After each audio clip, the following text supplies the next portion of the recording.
जय हिंद दोस्तों, welcome back my channel friend. आज हम कवर करने वाले हैं Delhi police constable reasoning previous year question part 8।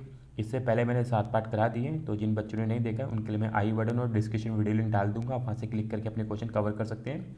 और फ्रेंड, प्रीवियस ईयर क्वेश्चन लगाने से फायदा ये होगा, आपको एक आइडिया मिल जाएगा किस टाइप के क्वेश्चन जो है दिल्ली पुलिस कांस्टेबल पूछे जाते हैं, और आप उसी डायरेक्शन में अपनी प्रैक्टिस कर सकते हैं। और रीजनिंग में जिन बच्चों का एम रहता है कि 25 में से 22-30 नंबर कैसे लाए जाएँ, वो तभी सफल हो सकता है जब आप रीजनिंग में प्रीवियस ईयर क्वेश्चन ज़्यादा लगा लेते हैं। ठीक है, तो मैं आपको क्वेश्चन दिखाऊंगा, आपको अटेम्प्ट करना है खुद से। अगर आपसे ना हो तो मैं उसका सॉल्यूशन भी कराऊंगा, वो भी देख सकते हैं। और फ्रेंड, अगर आप चैनल पर नए हैं तो चैनल को सब्सक्राइब कर लेना, बेल आइकन क्लिक कर लेना, ताकि आपके पास सारे नोटिफिकेशन जो है टाइम टू टाइम पहुँचते रहें। तो फ्रेंड, चलते हैं क्वेश्चन की तरफ। फ्रेंड क्वेश्चन नंबर 11 है। तो फ्रेंड, ये क्वेश्चन जो है आपको हर एक सेट में देखने को मिल जाएगा, जहाँ पे आपको 4 से 6 शब्द दे देंगे और वो आपस में किसी न किसी प्रकार संबंधित होते हैं। जैसे कि दूसरा पहले संबंधित होगा, तो चौथा तीसरे से होगा। ठीक है, तो इस टाइप के क्वेश्चन जो आपको हर एक सेट में देखने को मिल जाएंगे, इसलिए ऐसे क्वेश्चन की आपको प्रैक्टिस करके रखनी है। 100 से 150 क्वेश्चन लगा के रख लेंगे तो आपको आइडिया पड़ जाएगा। तो इस क्वेश्चन को देखोगे फ्रेंड, इसमें बता रखा है जो स्कैल्पर है वो सर्जन से संबंधित है, तो आपको बताना है क्वेश्चन मार्क जो है मूर्तिकार से क्या संबंधित होगा। अगर फ्रेंड आपने कहीं सुना होगा, जो स्कैल्पर एक उपकरण होता है जो सर्जन जो सर्जरी करते समय यूज करता है, तो इसी प्रकार जो मूर्तिकार है ना, जब वो मूर्ति बनाता है तो वो छेनी का यूज करता है। तो इसलिए इसका राइट आंसर क्या होगा? Option third. तो 11वें का राइट आंसर क्या होगा? Option third. इसमें आपको मात्र 2 या 3 सेकंड लगने चाहिए, अगर आपको आता है तो 2 या 3 सेकंड में हो जाएगा, अदरवाइज या गलत होगा या छोड़ना पड़ेगा आपको। चलते हैं क्वेश्चन नंबर 12वें की तरफ। फ्रेंड, ये भी क्वेश्चन अच्छा है। अच्छा क्यों है? क्योंकि ये जो है हर एक सेट में ये भी देखने को मिल रहे हैं आजकल, तो लेटेस्ट क्वेश्चन है, थोड़े अच्छे क्वेश्चन है। तो ऐसे क्वेश्चन की प्रैक्टिस करके रखें। कभी क्वेश्चन ये टफ बना देते हैं, कभी बहुत इजी बना देते हैं। ठीक है, नहीं तो कभी कभी तो एक बार में क्लिक हो जाएगा आपको, विद इन 5 या 10 सेकंड में हो जाएगा, नहीं तो ये आपका 1 से 1.5 मिनट भी ले सकता है। तो इसलिए आपको प्रैक्टिस करके रखनी है। किस्मत वाली बात रहेगी कि आपके सेट में ये ईजी आ गया, नहीं तो टफ भी आ सकता है। तो ये यहाँ क्या करना क्या है कि यहाँ इन्होंने बोल रखा है उस सेट का चयन करें जिसमें संख्या उसी प्रकार संबंधित जैसे निम्नलिखित सेट की संख्या संबंधित है। जैसे कि यहाँ पे आपको जो नंबर दे रखे हैं ये आपस में किस प्रकार संबंधित है आपको पता करना है, और फिर उसी प्रकार से ऑप्शन वाले में से कोई ना कोई आपस में संबंधित होगा। बस आपको ध्यान क्या रखना है, जो भी नंबर लोगे उनको इस तरीके से नहीं तोड़ सकते हो, जैसे कि आपने 3+2+6 ऐसे तोड़ नहीं सकते हो, उनको पूरा पूरा नंबर लेना पड़ेगा जो एग्जैक्टली हैंगे। तो इस क्वेश्चन कैसे सॉल्व करना आपको बताता हूँ मैं। जैसे कि आपको नंबर दिख रहा है 3, 2, 6, 1, 9, 3 और 519। ठीक है, अगर अब मैं इनको आपस में प्लस कर दूं ना, तो वो किसके इक्वल आ जाएंगी? वो 519 के इक्वल आ जाएंगी। कैसे? आप देख सकते हो यहाँ पे 6 और 3 होते हैं 9, 9 और 2 होते हैं 11, 11 का 1 चला जाएगा 3 के ऊपर, तो 3 4 1 5। तो आपस में क्या बन रहा है यहाँ पे, ये इनका अगर मैं ऐड कर दूंगा स्टार्टिंग के 2 नंबर, वो तीसरे के बराबर आ जाएगा। तो बस इसका यही संबंध है। इसी संबंध को आप ऑप्शन में चेक कर ले। अगर आपको नहीं कॉन्फिडेंस आ रहा है कि ये ठीक बन रहा नहीं बन रहा है, तो आप अगला ऑप्शन भी चेक कर सकते हैं, जैसे कि 411 प्लस 213 इक्वल्स टू होना चाहिए 624 के। तो इनको आप प्लस कर लोगे तो 3 और 1 4, 112 और ये 6, तो इक्वल्स टू आ गए 624 के। ठीक है, 624 के इक्वल आ गया। तो बस आपको ऑप्शन में चेक कर लेना कौन से इक्वल बनने वाले हैं। अगर आप देखोगे फ्रेंड, हमें दे रखा 371 182, और मैं इनको ऐड करूंगा तो ऐड में आना चाहिए 3, पर यहाँ पे आ रहा है 1, ये तो नहीं होने वाला, ऑप्शन सेकंड फर्स्ट नहीं होगा। और वहीं आप चेक करोगे यहाँ पे 9 दे रखा है, यहाँ पे 8 देगा, यहाँ बनेगा 17, पर लास्ट की संख्या दे रखी है 9, तो ये भी नहीं होगा। अगर मैं थर्ड चेक करूँगा तो ये दे रखा है मुझे 9 और 4 होता है 12, एंड में हमें दे रखा है 8, ये भी नहीं होगा। तो आपका ऑप्शन क्या बचता है? फोर्थ। मैं इसको सॉल्व भी नहीं करूँगा, राइट आंसर क्या हो जाएगा मेरा? फोर्थ। तो आप एंड की संख्या को भी देख के इजीली इसको कर सकते हैं। तो ऐसे टाइप के क्वेश्चन जो है जनरली टफ भी बना देते हैं, कभी कभी इजी बन जाता है, तो किस्मत वाली बात रहेगी ये। ठीक है, यहाँ पे इजी है, बाकी और सेट में देखोगे ना फ्रेंड, वहाँ पे थोड़ा टफ भी है, कहीं पे स्क्वायर करना पड़ता है, कहीं पे क्यूब भी करना पड़ रहा है। तो ऐसे क्वेश्चन की प्रैक्टिस करके रखें ताकि आप इस क्वेश्चन को छोड़ के ना आए और उन बच्चों से आगे निकल के जाएं जो बच्चे छोड़ देते हैं, नहीं कर पाते हैं, गलत कर देते हैं। तो इसलिए आपको इस पर एक्यूरेसी बना के रखनी है अपनी। ठीक है, चलते क्वेश्चन नंबर 13 की तरफ। ये भी क्वेश्चन ठीक है। अल्फाबेट से आपको पता है क्वेश्चन आते ही आते, तो अल्फाबेट आपको अपने एग्जाम जब भी देने जा रहे हैं और आपको शीट मिलती है, तो शीट के ऊपर अपना अल्फाबेट लिख लें ताकि आप इजीली क्वेश्चन सॉल्व कर सकें। तो इस क्वेश्चन में क्या कर रखा है, डब्ल्यू आर तक जा रहा है, मतलब कि अगर मैं डब्ल्यू में से 4 लेटर माइनस कर दूंगा तो मुझे आर मिल जाएगा। ठीक है, जैसे कि डब्ल्यू में से मैंने 4 लेटर माइनस कर दिए, कौन कौन से? अब डब्ल्यू के बाद क्या आएगा मेरा? वी आएगा, वी के बाद मेरा यू आएगा, टी आएगा, ऐसा आएगा। मैं 4 लेटर माइनस कर दूंगा, मुझे आर मिल जाएगा। ठीक है, और आगे चेक कर लेते हैं एल। अब मैं एल में से भी 4 माइनस कर दूँ अगर, तो मुझे जी मिल जाएगा। ठीक है, जी कैसे मिल जाएगा, एल के बाद के आता है, जे आता है, आई आता है, और आई के बाद क्या आता है आपका एच आता है, यानी कि 4 लेटर छोड़ दूंगा तो मुझे जी मिल जाएगा। ठीक है, यहाँ पे समझ आ गया। उसके बाद अगर देखोगे एक्स, एक्स में से मैं 4 माइनस कर दूंगा तो मुझे अपना अगला लेटर मिल जाएगा। ठीक है, अगला क्या मिलेगा, तो आपको पता है वो मिलेगा मुझे एस। तो अगर आपको फॉर्मेशन समझ आ गया तो आप इजीली सॉल्व कर सकते हैं। आपको जरूरी नहीं है कि आपको पूरा चेक करना है। आपको पता चल गया कि 4 लेटर का माइनस कर रहा है तो मुझे अगला लेटर मिल जा रहा है, तो मैं सीधा अपना आंसर पे चलता हूँ। तो अगर मैं आर में से 4 माइनस कर दूँ तो मुझे क्या मिलेगा, अब लगा लें। 4 का मैं माइनस कर देता हूँ, क्या क्या छोड़ सकता हूँ आर में से, मैं क्यू छोड़ूंगा, पी छोड़ूंगा, ओ छोड़ूंगा और एन छोड़ूंगा, तो मेरा मिल जाएगा एम। एम। अगर आप ऑप्शन चेक कर लो इसी में ही, अगर आपको पहले लेटर से आप ऑप्शन चेक करने लग जाओ तो आपको पता चल रहा है कि एक ही में ही, सिर्फ ऑप्शन एक ही में ही मुझे दे रखा है, तो आप स्टार्टिंग के क्लिक करके निकल जाएं। अगर आपको लग रहा है कि एक और ऑप्शन चेक करना चाहिए या दो दे दिए, सपोज यहाँ पे भी एम कर रखा होता तो फिर आप आगे चेक कर लेते एक बारी, ठीक है ना। तो मैं एक और निकाल लेते चलो कि हमें जे के बाद क्या आएगा, तो मैं 4 लेटर माइनस कर देता हूँ, आई छोड़ूंगा, एच छोड़ूंगा, जी छोड़ूंगा और एफ छोड़ूंगा, तो मेरा आएगा ई। तो इस हिसाब से मेरा राइट आंसर क्या बनेगा, सेकंड। तो जरूरी नहीं है कि आपको पूरा ही क्वेश्चन सॉल्व करना है। अगर आपको पहला लेटर ही से पूरे ऑप्शन में देगा तो आप टिक करके आगे चले, दूसरे क्वेश्चन में टाइम लगाएंगे। तो ऐसे क्वेश्चन पे आपको बिल्कुल 110% ये हाँ ठीक है और ये ऑप्शन होगा, कोई दिक्कत नहीं है। ठीक है, हाँ अगर एक और सिमिलर मिल जा रहा है ऑप्शन तो आप चेक कर सकते हो, अदरवाइज आपको पहले मिलेगा, टिक करके आगे चले आप। ठीक है, चलते क्वेश्चन नंबर 14 की तरफ। तो यहाँ पे आपको फ्रेंड 14 में क्या कर रखा है, एक भाषा दे रखी है, उसका कोड दे रखा है। ठीक है ना, जैसे ये भाषा दे रखी है, इसका कोड दे रखा है, तो ऐसे ही आपको यहाँ पे दे रखा है, इसका कोड बताना है। तो ये क्वेश्चन आपने करे भी होंगे, काफ़ी इजी रहते हैं, कोई टफ नहीं रहता है। ठीक है, क्रैक करने वाली बात होती है। थोड़ा सा मैंने ये क्वेश्चन पहले भी कवर करे, आप मेरी वीडियो देखोगे ना, स्टार्टिंग की पहली दूसरी वीडियो देखोगे तो इस टाइप के क्वेश्चन मैंने कवर कर रखे हैं। ठीक है, जनरली क्या होता है, जैसे ये दे दिया इन्होंने हमें पूरा, यहाँ पे लेटर दे दी, कोड दे दी, एक भाषा दे दी। अब मैं इसको क्या करता हूँ, मैंने देखा कि इनके मैंने नंबर लिख लिए, जैसे कि एफ मेरा कितने पे आता है, एफ मेरा आता है 6 पे।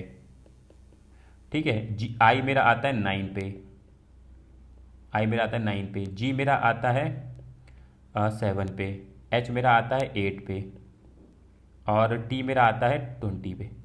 ठीक है, इन सबको मैं कर लूँगा ऐड। अब तो ये जो इनका ऐड बनेगा कितना बनेगा देखोगे आप ध्यान से, तो ये बनेगा मेरा तकरीबन जाके 8, 28, 28, 50, ये टोटल बनेगा 50। ठीक है, ये 50 बन गया। तो अब इन्होंने कोड में क्या लिख रखा है हमें 40। तो मैंने क्वेश्चन पहले भी कवर कराया था, जहाँ पे एक पर्टिकुलर वैल्यू से इनको माइनस कर होते हैं, वो वैल्यू लेते हैं 10। तो अगर आप इसमें 10 में 10 माइनस कर दोगे हमें मिल जाएगा 40। अगर आपको तब भी विश्वास ना आता हो तो आप इसको भी सॉल्व करके देख सकते हैं। इसको भी सॉल्व करेंगे तो एक्जैक्टली यही होगा, ये बनेगा 80। इसमें से आपको माइनस कर दोगे आएगा आपका 10 माइनस कर दोगे आ जाएगा 70।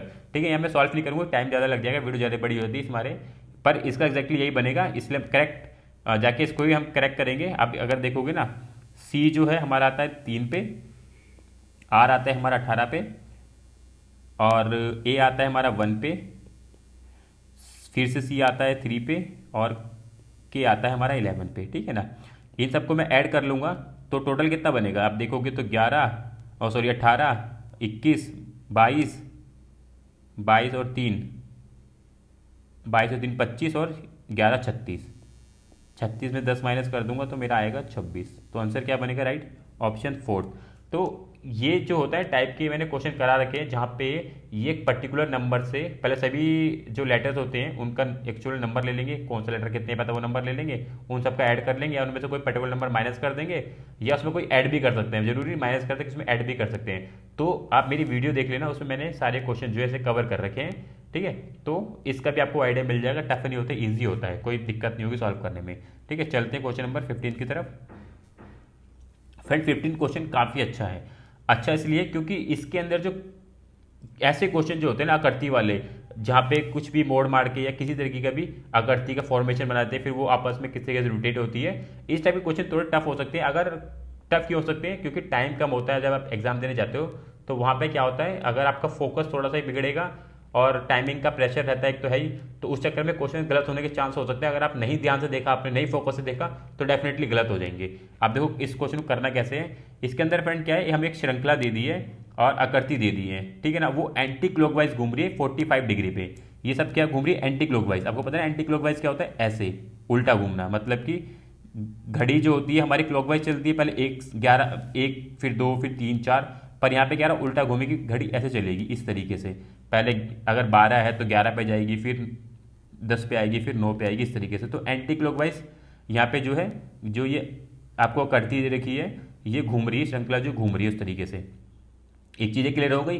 फिर इन्होंने बताया है इस क्वेश्चन के अंदर, अगर आप ध्यान से देखोगे एक चीज़, जो यहाँ पे ब्लैक डॉट और एस है ना, इनकी जो रोटेशन हो रही है ना, इनकी जो रोटेशन हो रही है घूमने की, वो क्या हो रही है, बीच में ही हो रही है। वो समान क्रम में बीच में ही घूम रहे हैं। अगर आप यहाँ पे देखोगे तो पहले जेड के पास थे, फिर ये कहाँ चले गए, ट्रायंगल के पास चले गए, फिर ये कहाँ पे आ गए, स्टार के पास आ गए, और फिर ये जेड के पास चले गए, और फिर ये किसके पास आ गए, ट्रायंगल के पास आ गए। तो मतलब इनकी जो रोटेशन हो रही है कैसे हो रही है, वो बिल्कुल बीच में स्विंग कर रहे हैं। मतलब कि पहले ऊपर वाले के पास चले जाएंगे, फिर नीचे वाले के पास चले जाएंगे, पर ये बीच में रहेंगे, ये कोने पे किसी कोने पे नहीं जाएंगे। इस चीज़ आपको क्लियर रखना है। तो इसी चीज़ पे पहले ऑप्शन चेक कर लो, क्या ये किसी कॉर्नर पे आ रहे हैं। तो अब ऑप्शन थर्ड देखोगे ना, तो ऑप्शन थर्ड इसका राइट आंसर नहीं होगा।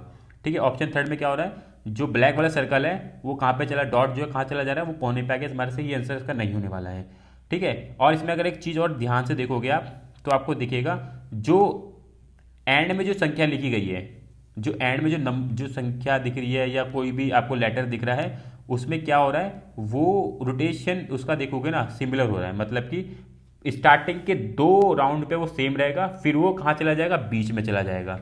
मतलब कि एकदम जस्ट नीचे आ जाएगा, फिर वो 2 राउंड में सेम रहेगा, और फिर वो कहाँ चला जाएगा, अपना बीच में आ जाएगा। पीछे मतलब कि जस्ट एक पीछे आ जाएगा।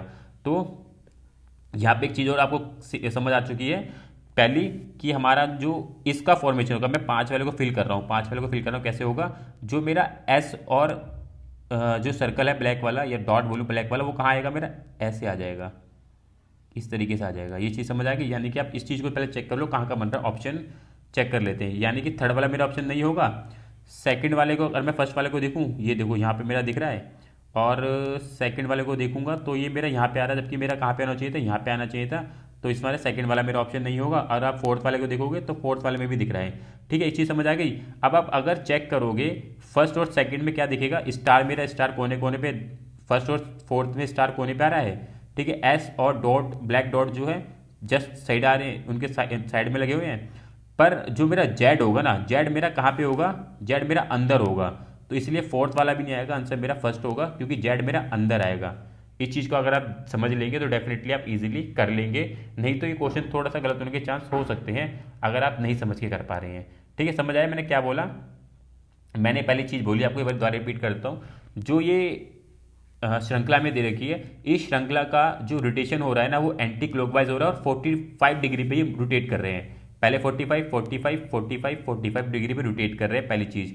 ठीक है, टोटल हमें कितने दे रखे हैं, 1 2 3 4 5 और ये 6, टोटल हमें 6 दे रखे हैं। ठीक है, मैंने 5 लिख दिए थे, पर टोटल 6 दे रखे हैं। और इस श्रृंखला का जो रोटेशन हो रहा है वो एंटी क्लॉकवाइज हो रहा है, और 45 डिग्री पे रोटेट हो रहा है। सेकंड चीज़, जो हमें जो ब्लैक डॉट और एस दे रखा है, उसका जो रोटेशन हो रहा है वो अंदर ही हो रहा है, समान क्रम में हो रहा है। उसका जो रोटेशन हो रहा है समान क्रम में हो रहा है, और अंदर ही हो रहा है, मतलब वो किसी कोने पे नहीं जाएंगे। ये चीज़ समझ लो आप। ठीक है, जो ब्लैक डॉट और एस दे रखा है वो हमेशा अंदर ही रहेंगे, किसी कोने पे नहीं जाएंगे। उनका रोटेशन पहले एक बार नीचे वाले के पास चला जाएगा, फिर एक बार ऊपर वाले के पास चला जाएगा। बस वो अंदर रोटेट करेंगे, बाहर रोटेट नहीं करेंगे, मतलब किसी कोने पे रोटेट नहीं करेंगे। इसलिए हमारा ऑप्शन जो थर्ड वाला कट गया था। सेकंड चीज इसमें यह है, जो आपको आकृति दे रखी है ना, और उसके बाएं वाला जो अक्षर दे रखा है, या जो भी वर्ड दे रखा है, उसका जो रोटेशन हो रहा है वो 2 बार ही हो रहा है बाएं साइड से। अगर आप यहाँ देखो, जेड वाला जो है हमेशा बाएं साइड पे रहा। ठीक है, फिर दाएं में, फिर अगले थर्ड वाले पे देखोगे वो अंदर चला गया। फिर आप देखोगे फोर्थ और फिफ्थ में वो बाहर चला गया। तो इसके हिसाब से जो जेड होगा वो अंदर आ जाएगा, यानी कि एक स्टेप अंदर चला जाएगा। तो इस लिहाज से हमारा आंसर ना ही फोर्थ होगा, ना ही सेकंड होगा, फर्स्ट हो जाएगा। ठीक है, तो क्वेश्चन अच्छा है, इसको आप लिख के रखें, थोड़ा ध्यान से देखेंगे तो डेफिनेटली आप ये है कर पाएंगे इसको। ठीक है, चलते हैं क्वेश्चन नंबर 16 की तरफ। क्वेश्चन जो है मैंने आपको पहले भी बताया था इसे सॉल्व कैसे करना होता है।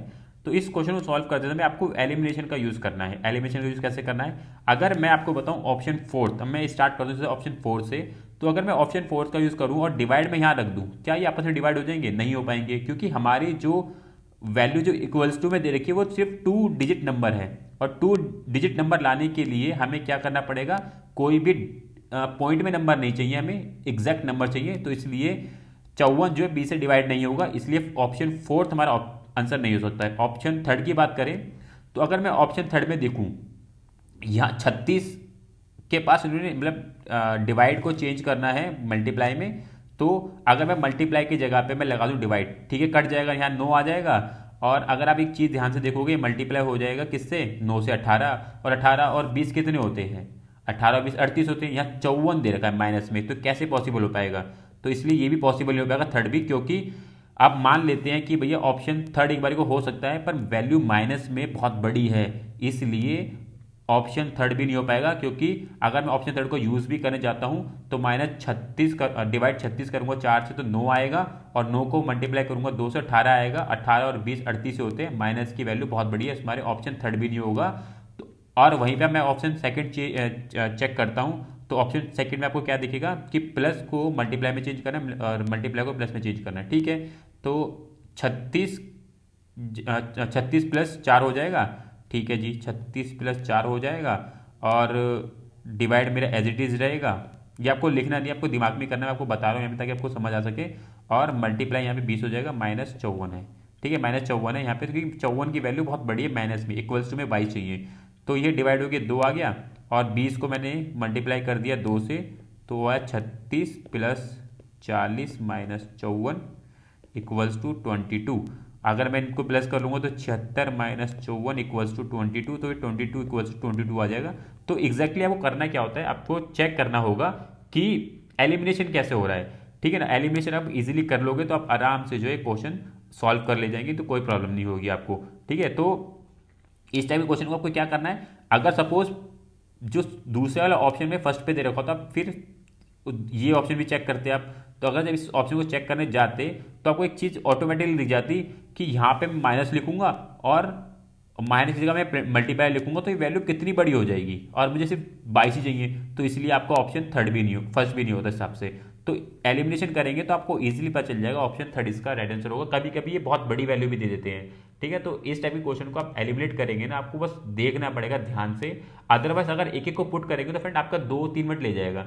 अगर आप एलिमिनेशन थोड़ा ध्यान से देखेंगे ना, तो डेफिनेटली आप इजीली कुछ ऑप्शन तो आप डेफिनेटली एलिमिनेट करने के बाद ही अपना एक ऑप्शन आपको पकड़ में आ जाएगा, 2 ऑप्शन पकड़ में आ जाएंगे, तो आप वो पुट करके आराम से सॉल्व कर सकते हैं, ठीक है। तो ऐसे क्वेश्चन को कोशिश यही करना है, जो भी प्रैक्टिस करें तो एलिमिनेट जरूर करें, विदाउट एलिमिनेशन में ना जाएं, आप एलिमिनेशन कर लें, प्रैक्टिस वैसे ही करें ताकि आपकी हैबिट बन जाएगी, तो आप इजीली पेपर के अंदर भी उसको यूज कर पाएंगे, ठीक है। चलते क्वेश्चन नंबर 17 की तरफ। तो 17 क्वेश्चन भी इजी है, कोई बड़ा नहीं है। अंग्रेजी वर्णमाला दे रखी है, उनका क्रम आपको पता करना है, और दूसरा क्रम मतलब कि 3 किसी प्रकार से संबंधित होंगे, चौथा आपको पता संबंधित नहीं होगा, तो इजी रहता है। अगर आप देखोगे फ्रेंड, जो एल है और टी तक जाने पे क्या हो रहा है, उसमें हमें ऐड करना पड़ेगा कोई टोटल कुछ नंबर ऐड, कुछ वर्ड ऐड करने पड़ेंगे। यानी कि अगर मैं इसमें 7 वर्ड का ऐड कर दूं तो मुझे टी मिल जाएगा। जैसे कि एल के बाद आपको पता है एम आता है, फिर NOPQRS, तो मैं 7 ऐड कर दूंगा तो मुझे मिल जाएगा टी, ठीक है। वहीं पे पी तक जाने पे मैं 3 लेटर माइनस कर देता हूँ तो मुझे मिल जाएगा पी, ठीक है। जैसे पी में माइनस करूंगा तो क्या क्या छोड़ सकता हूँ उसमें, मैं एच छोड़ दूंगा, आर छोड़ दूंगा और क्यू छोड़ दूंगा, तो मुझे पी मिल जाएगा। और पी से अगर मैं एक आगे चला जाऊँ +1 कर दूँ तो मैं क्यू छोड़ दूंगा तो मुझे क्या मिल जाएगा, आर मिल जाएगा। तो अभी अभी आइडिया नहीं पड़ेगा कि पहला ऑप्शन चेक किया है तो हमें क्या मिल रहा है, 7 + -3 +1। तो हम सेकेंड ऑप्शन में चेक कर लेते हैं। सेकेंड ऑप्शन में क्या दिखेगा आपको, एस से बी तक जाने में क्या करना पड़ रहा है हमें, टोटल कितने लेटर्स ऐड करने पड़ेंगे, 8। कैसे ऐड करने पड़ेंगे, देखो एस के बाद क्या आता है हमारा, TUVWXYZ, फिर ए, टोटल 8 लेटर का 8 करूंगा तो उसके बाद मुझे मिलेगा बी, ठीक है। पर पहले ऑप्शन में मुझे क्या करना पड़ा था, सिर्फ 7 लेटर का ऐड करना पड़ा था। तो आप आगे मत चेक करके पहले आप थर्ड वाले ऑप्शन को चेक कर लो।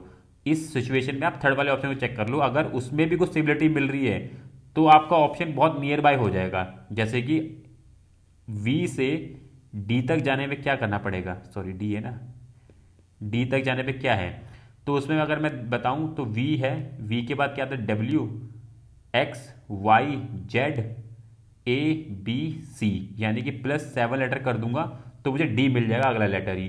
तो आपको पता चल जाएगा ऑटोमेटिकली कि जो यहाँ पे फॉर्मेशन बन रहा है ना वो 7 लेटर का बन रहा है, यानी कि स्टार्टिंग में मुझे 7 लेटर ऐड करने, 8 नहीं करने हैं। तो आप यहाँ से डायरेक्ट आंसर कर पाओगे अपना ऑप्शन सेकंड। तो आपको आगे जरूरी नहीं है, आपको पूरा सॉल्व करना है, ठीक है। तो कैसे सॉल्व करना है क्वेश्चन, अगर आप इस चीज़ को समझ जाएंगे तो आप इजीली कर लेंगे, नहीं तो आप पूरा टाइम लगा देंगे क्वेश्चन को। तो आपको पता चल गया कि फॉर्मेशन जो है 7 का चल रहा है, मतलब स्टार्टिंग का लेटर हमें प्राप्त करने के लिए 7 लेटर ऐड करेंगे तब हमें सेकंड लेटर मिल जाएगा।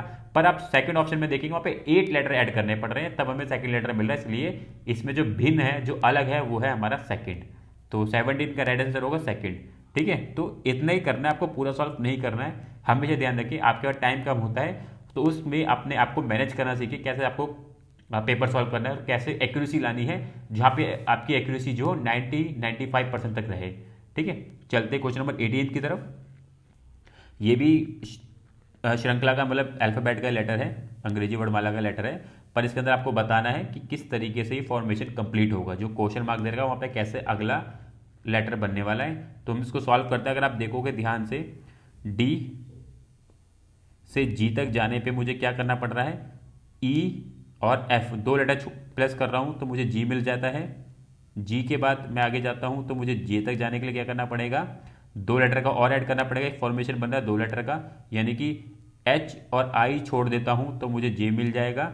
उसके बाद फिर मैं और आगे चलता हूँ, अगर मैं 2 लेटर और ऐड कर दूँ जे के अंदर तो मुझे क्या मिल जाएगा, जे के बाद क्या आता है, एल और एम, और सॉरी के और एल, तो मुझे अगला लेटर मिल जाएगा एम।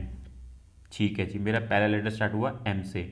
अगर आप ऑप्शन चेक कर लो इसी में जाके, आप अगर आप ऑप्शंस को चेक कर ले तो आपको पता चल जाएगा कि जो एम है ना वो ई की जगह पे दे रखा है।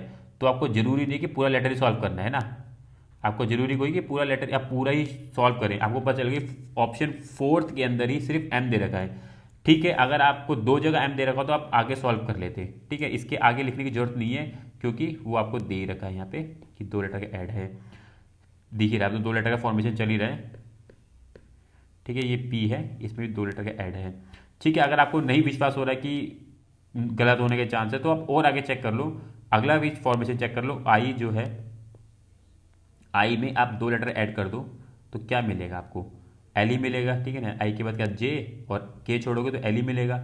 एल के अंदर और 2 ऐड कर दो, क्या मिलेगा, एम, और एन छोड़ दोगे तो ओ मिलेगा, ठीक है। फिर इसके अंदर 2 लेटर और ऐड कर दो, तो 2 लेटर और ऐड करोगे तो ओ के बाद पी और क्यू आता है, यानी कि आपको आर मिलेगा। तो यानी कि आपको अगला भी लेटर मिल चुका है आर का। इसमें आप 2 लेटर और ऐड करते हो तो आपको मिलता है यू। तो जरूरी नहीं है कि आपको पूरा ही सॉल्व करना है, अगर आपको पहले स्टार्टिंग में आपको अपना आंसर मिल रहा है तो करके आगे बढ़ जाओ, टाइम वेस्ट करने की जरूरत नहीं है। तो इस टाइप के क्वेश्चन को ऐसे करना है, अगर आपको मिल गया, पहले आइडेंटिफाई हो गया तो ठीक है, आगे बढ़ जाते हैं। तो हमारा आंसर क्या होगा, एम आर डब्ल्यू बी। तो ऑप्शन फोर्थ होगा 18 का राइट आंसर। चलते क्वेश्चन नंबर 19 की तरफ। तो फ्रेंड जो 19वां क्वेश्चन है ना, ये हमारा सिटिंग अरेंजमेंट से क्वेश्चन है, और मैं आपको हमेशा बोलता हूँ सिटिंग अरेंजमेंट से दिल्ली पुलिस के अंदर, कांस्टेबल के अंदर एक क्वेश्चन 110% आना तय है। और जो ये क्वेश्चन है ना, मैंने देखा है काफ़ी बच्चों का गलत है, मतलब कि बच्चा या तो टाइमिंग नहीं बच पाती है, या इतना बड़ा क्वेश्चन वो कर ही नहीं, पढ़ ही नहीं पाता है, या प्रैक्टिस ही नहीं करके जा रहा तो वो छोड़ ही देता है कि एक क्वेश्चन छोड़ना है तो ये छोड़ दो। फ्रेंड बहुत इजी होता है, बस आपको प्रैक्टिस की जरूरत है। अगर आपकी प्रैक्टिस प्रॉपर होगी तो ये क्वेश्चन भी करके आएंगे, जब भी आपके 25 में से 22 या 23 या 24 में तभी आएंगे जब आप इसको भी अटेम्प्ट कर रहे हैं, तभी तो दूसरे बच्चों से आगे निकलोगे। तो इस क्वेश्चन में क्या करना है, इन्होंने बता दिया कि इनके पास टोटल 8 लेटर्स हैं या 8 व्यक्ति हैं जो एक वर्गाकार मेज के चारों ओर और केंद्र की ओर अभिमुख होकर बैठे हैं। आपको मैंने पहले बताया था अभिमुख का मतलब होता है किसी के मुख के सामने, आमने सामने बैठना, तो अभिमुख होता है। तो मैं एक वर्गाकार क्या बना लेता हूं, मेज बना लेता हूं। ये देखो वर्गाकार मेज बना लेते हैं हम यहाँ पे एक, ठीक है। 2 मेज बना लेते हैं, कहीं दिक्कत ना हो तो इसमें 2 मेज बना लो, आप भी 2 मेज बना लेना, वैसे तो जरूरत नहीं पड़ेगी, हम एक में कोशिश करेंगे सॉल्व करने की। तो ये टोटल 8 लोग जो हैं एक वर्गाकार मेज की तरफ बैठे, अभिमुख होकर बैठे, केंद्र की ओर इनका मुख है, और क्या बोलते हैं, उनमें से कुछ कोनों पे बैठे हैं और जबकि कुछ भुजाओं के बिल्कुल मध्य में बैठे हैं। ठीक है, तो जैसे कि ये इनकी भुजाएं हो गई, किसी कोई कोने में बैठा है, कोई बीच में बैठा है, इस तरीके से 8 के 8 लोग जो है बैठे हुए हैं। इस क्वेश्चन को सॉल्व करना टफ हो सकता है, अगर टाइम नहीं बचा है तो किसी कारण से आप ये क्वेश्चन गलत करके आ जाएंगे, नहीं तो अगर टाइम है और आपने प्रैक्टिस करेंगे तो डेफिनेटली ठीक कर लेंगे। तो जी एक कोने पे बैठा है, जी एक कोने पे बैठा है, मान लेते हैं भैया जी हमारा कहीं पे बैठा होगा, या तो मैं इसमें बना लूँ जी मेरा यहाँ बैठा होगा या जी मेरा यहाँ बैठा होगा, मैं ये मान लेता हूँ। ठीक है, और क्या कहता है, बी जो है जी के दाएं दूसरे स्थान पे बैठा है। ठीक है, तो अगर जी का मुख केंद्र की ओर है तो जी का दायां इस साइड होगा ना, और बायां इस साइड होगा। ठीक है जी, तो बी कहाँ बैठा है, दाएं से दूसरे स्थान पर, तो मैं जी बी को यहाँ बिठा देता हूँ, बी यहाँ बैठेगा दाएं से दूसरे पे और इस वाले में बैठेगा यहाँ पे। ठीक है, और फिर क्या बोलता है, आगे बोलता है क्वेश्चन में, डी जो है बी और जी के निकटतम पड़ोसी है। ठीक है, निकटतम पड़ोसी बना लेते हैं, तो इनके बीच में कहीं कौन बैठा होगा, डी बैठा होगा, तो डी मेरा यहाँ बैठा होगा। ठीक है, मतलब डी की पोजीशन क्या सेम आएगी। देखो, आप जी को किसी भी कोने में बैठा सकते हो, जरूरी नहीं यहीं बैठेगा, जी किसी भी कोने में बैठ सकता है, आप अपने हिसाब से बिठा लो। ठीक है, मैंने दो करते हुए बिठा लिया कि जी यहाँ बैठेगा, पर बी जो डी होगा ना, डी बीच में बैठेगा, ये समझ आ चुका है। आगे पढ़ लेते हैं, क्या बोलता है क्वेश्चन, बोलता है कि एच जो है बी के बाएं तीसरे स्थान पर बैठा है। तो आप तीसरा स्थान गिन लो भाई, बाएं, यानी कि बाएं की साइड होगा बी का, अगर मैं बात करूं बी का बायां इस साइड जाएगा, इस साइड जाएगा। ठीक है ना, तो जो एच है बाएं तीसरे स्थान पर, तो मैं बायां निकाल लेता हूं। अगर तीसरे स्थान की बात करें, 1 2 3, यहां कहीं एच बैठा होगा, यहां कहीं एच बैठेगा, और इसकी बात करें 1 2 1 2 3, इसके हिसाब से एच यहाँ कहीं बैठा होगा। ठीक है, और आगे हम पढ़ लेते हैं, आगे क्या बोलता है क्वेश्चन।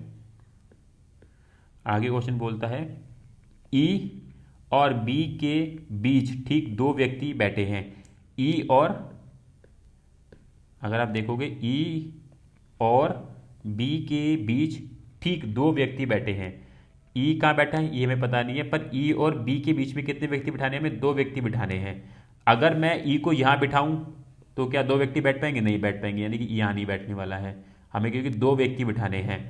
ठीक है, ई मैं यहाँ बिठाऊंगा तब भी तो बहुत ज़्यादा लोग हो जाएंगे, तो ई यहाँ पे भी नहीं बैठेगा। ठीक है, तो ई कहाँ बैठेगा मेरा, ई बैठेगा मेरा यहाँ पर। देखो, अब मेरे दो, इनके बीच में दो व्यक्ति आ रहे हैं। ठीक है, ई और बी के बीच में दो व्यक्ति आ रहे हैं, ठीक है, कोई प्रॉब्लम नहीं है। पर अगर आप इस वाली फिगर में देखोगे, अगर मैं फिगर 1 बोलूँ और फिगर 2 बोलूँ, तो आपको दिख जाएगा कि इसमें फिगर में मैं कहीं पे भी ई को बिठा दूँ, ई को यहाँ बिठा दूंगा तब भी बहुत लोग हो जाएंगे, तो ये फिगर ठीक नहीं बन रही है। मतलब कि ये फिगर मुझे पता चल चुकी है मेरी गलत बनी है, क्योंकि ई को मैं कहीं भी बिठा रहा हूँ, उनके बीच में दो व्यक्ति आ ही नहीं रहे हैं। तो इसके लिहाज से मुझे लग रहा है कि ये जो है ठीक नहीं जा रही है फिगर, ये मेरी फिगर गलत जा रही है। तो इस फिगर को मैं कर देता हूँ गलत, और ये फिगर मेरी ठीक बन रही है, क्योंकि इसमें मेरा जो फॉर्मेशन एकदम परफेक्ट बैठ रहा है। तो मैं क्वेश्चन को आगे पढ़ लेता हूँ। भी सी किसी भी कोने पर नहीं बैठा है, मतलब कि सी जो है किसी कोने पर नहीं बैठेगा, तो सी के लिए फिर क्या पोजीशन बचती है, सी तो बचता है, देखो इस कोने पे सी नहीं आएगा, इस कोने पे सी नहीं आएगा, क्योंकि सी किसी भी कोने पे नहीं बैठा है, तो सी बैठेगा मेरा यहाँ पे, सीधी बात है। फिर बोलता है ए ई के ठीक दाएं बैठा है। ए कहाँ बैठा है, ठीक ई के दाएं बैठा है, और ई जो दायां कहाँ पे आएगा, ई का वो होगा इस साइड। ठीक है ना, ई का दायां साइड होगा, तो यानी कि ए कहाँ बैठेगा हमारा, ए हमारा बैठेगा ये रहा ए। बचा कौन, एफ, और एफ को हम बिठाएंगे यहाँ पे इस कोने पे। ठीक है, क्वेश्चन ने पूछा ये है कि एफ का स्थान क्या है। अब आप देख लो, डी के दाएं तीसरे तीसरे पे बैठा है, डी कहाँ बैठा है, डी यहाँ बैठा है, और दायां तीसरा नहीं, जी तो दूसरे बैठा है। अब एफ देखोगे तो दाएं, डी का दायां होगा इधर। ठीक है, तो ये तो वैसे ही गलत हो गया, तो दायां पे है ही नहीं, वो तो बाएं में बैठा दूसरे तीसरे पे। ठीक है, अगला पढ़ लो, एच के ठीक बाएं बैठा है, एच के ठीक बाएं बैठा है, नहीं जी, एच के ठीक बाएं तो नहीं बैठा है। ठीक कहाँ बैठा है, दाएं बैठा है, ये तो बाएं दे रखा है, यहाँ तो दाएं बैठा हुआ है, ये भी नहीं होगा। ई के ठीक बाएं चौथे स्थान में बैठा है, ई कहाँ बैठा है, और ई का बायां तो नहीं, तीसरे स्थान में बैठा है एफ, तो वो भी नहीं होगा। और फोर्थ ऑप्शन देखोगे तो डी के बाएं तीसरे स्थान में बैठा है, डी के बाएं, हाँ अगर आप डी का बायां देखोगे, डी का बायां इधर ही जाएगा, और तीसरे स्थान में बैठा हुआ है, तो वो ठीक बन रहा है, यानी कि ऑप्शन फोर्थ इसका राइट आंसर होगा। तो ये क्वेश्चन टफ हो सकता है क्योंकि हर एक सेट में ये क्वेश्चन है और मैंने हर एक वीडियो में कवर भी किया है ऐसा क्वेश्चन। तो मेरे हिसाब से आपको ऐसे क्वेश्चन की प्रैक्टिस करके जानी पड़ेगी। हाँ, प्रैक्टिस नहीं होगी तो मैं मान के चलता हूँ 1.5 मिनट लग जाएगा, तो मैं समझा रहा उसमें टाइम लग गया। अदरवाइज मुश्किल से मुश्किल आपका 1.5 मिनट लगेगा। 1 मिनट के अंदर भी क्वेश्चन हो सकता है, आप तेजी से करेंगे तो आराम से 1 मिनट के अंदर भी आ जाएगा। बाकी ये क्वेश्चन आपका आना तय है। इस क्वेश्चन की प्रैक्टिस करके रखेंगे, डेफिनेटली आप और बच्चों से आगे निकल जाएंगे। ठीक है, तो 19 का राइट आंसर होगा ऑप्शन 4, जो एफ है डी के दाएं तीसरे स्थान पर बैठा है। ठीक है, तो चलते क्वेश्चन नंबर 20 की तरफ। ये लास्ट क्वेश्चन है और इजी भी क्वेश्चन है। फिगर से, पेपर कटिंग से एक क्वेश्चन आपका आता है, मतलब टोटल फिगर से देखोगे तो 3 क्वेश्चन तक मिल जाते हैं। कटिंग वाला जो पेपर कटिंग इनके बना देते हैं वो क्वेश्चन एक आता ही आता है। तो इससे आपको बताना है कैसे आकृति बनेगी। तो आप देखोगे सिंपल आकृति बनेगी, जो ये सेम फिगर इधर बन जाएगी आपकी। ठीक है ना, सेम फिगर जो है आपकी इधर बन जाएगी। यहाँ 2 सर्कल आ जाएंगे, यहाँ पे एक सर्कल आ जाएगा। तो एग्जैक्टली इसको ऊपर बनाओगे तो कैसी बनेगी, आप यहाँ देख लो। ये बनेगा नहीं, ऑप्शन सेकंड तो किसी कीमत पे नहीं बनेगा क्योंकि दोनों सर्कल ऊपर चले गए हैं। ऑप्शन सेकंड देख लो, ये तो आगे पीछे भाग रहे हैं। ऑप्शन थर्ड देख लो, ऑप्शन थर्ड मुझे बिल्कुल सेम दिख रहा है, पर एक समस्या होगी, जो उसके सर्कल है ना वो ऊपर जाते नीचे नहीं जाते। तो इसलिए ऑप्शन 4 इसका राइट आंसर होगा। अगर ध्यान से देखोगे तो ईजी होता है, पेपर कटिंग से बहुत रेयर होगा वो टफ क्वेश्चन आ जाए, बाकी कोई प्रॉब्लम नहीं होगी, आप इजीली कर लोगे। तो मैं हमेशा बोलता हूँ एसएससी जो ये, क्योंकि एसएससी के द्वारा कंडक्ट किया जाता है दिल्ली पुलिस कांस्टेबल, तो इसके अंदर ये होगा कि आपको 25 में से, मैं हमेशा बोलता हूँ जो 25 क्वेश्चन आएंगे, जो बच्चा प्रैक्टिस कर रहा है वो 17 क्वेश्चन कर लेगा। 17 क्वेश्चन हर बच्चा कर लेता है, मेरे टफ नहीं होते, ईजी होते हैं। इसके बाद के जो क्वेश्चन होंगे ना वो टफ होंगे, उसके अंदर भी 4 या 5 क्वेश्चन बहुत टफ होंगे जो आपका टाइम टेकिंग हो सकते हैं। ठीक है, अगर आपकी प्रैक्टिस नहीं होगी, टाइम टेकिंग हो सकते हैं, वही आपको पीछे ले जाएंगे। अदरवाइज आप इजीली कर लेंगे, कोई प्रॉब्लम नहीं होगी। तो थोड़ा सा टफ क्वेश्चन भी लगाने की कोशिश करें ताकि इजीली जो है आप दिल्ली पुलिस कांस्टेबल निकालें और अपनी सिलेक्शन पाएं। ठीक है फ्रेंड, तो ये क्वेश्चन 20 थे। आगे की वीडियो के लिए आप चैनल को सब्सक्राइब कर लें, बेल को क्लिक कर लें, ताकि आपके पास सारे नोटिफिकेशन मिलते रहेंगे। हम करंट अफेयर्स भी कवर करा रहे हैं, जो भी लेटेस्ट टॉपिक होंगे उसके भी आपको इन्फॉर्मेशन मिल जाएगी। तो इसलिए आप चैनल को सब्सक्राइब करके रखें, बेल को क्लिक करके रखें, ताकि सारे नोटिफिकेशन जो आपके पास टाइम पे पहुंचते रहें। और फ्रेंड आज के लिए इतना ही, मिलेंगे नेक्स्ट वीडियो में। धन्यवाद watching this video. Thank you friend, thank you friend.